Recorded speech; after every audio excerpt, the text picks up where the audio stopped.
Hi, my name is Sopana, and I just moved here from Louisiana 3 years ago because I lost both of my parents. And it was something that I pretty much lost my world.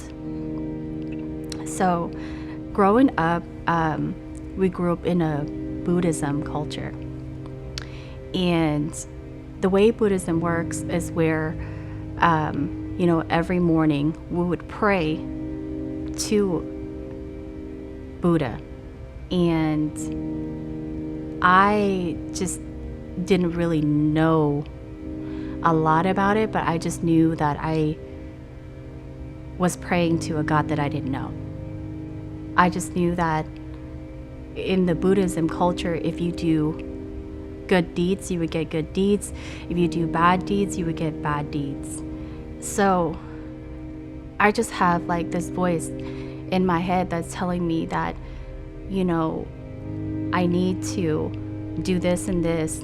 Your parents aren't going to be in peace. They're not in peace, And I even was told by one of the ladies at the temple that because I didn't have the money to pay my parents' way into heaven, that their soul wasn't gonna rest in peace. And I grew to hate the temple. And I just grew to hate everything. I grew to hate God and ask God, why did he allow this to happen to me? I didn't deserve it. So that was it for me. I just drank every day, didn't care. I stopped going to the temple. I stopped just looking for answers. Then one day I fell and I hit my head. I hit my head and I landed in the ICU. They told me I was gonna die. And my sister hadn't talked to me for a long time because she said she gave up on me. But she said she had a feeling that she had to call me. So she called me and I told her I was in the ICU. And she said, God said, I see you.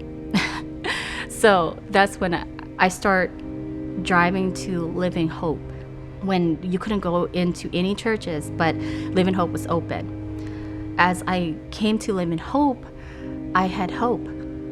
I had a lot of hope for myself. I wasn't in a dark place where I was before, where I was to the point where I wanted to commit suicide. I got baptized. And it was one of the best experiences ever. It just felt like every single burden that I have on my whole body, it was just so light. When Pastor Doug came up to me and he was like, can I pray for you? I was ready. I was so ready. And once he had prayed over me and I went under that water, I know it was just a quick second, but it was like somebody lending a hand, just pulling me up. And when I got up, I just felt like I can breathe. There was no hurt or no feeling like I have to carry on this guilt that I couldn't fulfill, that I wasn't a good daughter, that everything was just so light. And to me, that was the best thing that I could have ever done for myself and my son. And the best gift that I could have given to my son is Jesus. And the best gift that I could have given to myself is Jesus as well.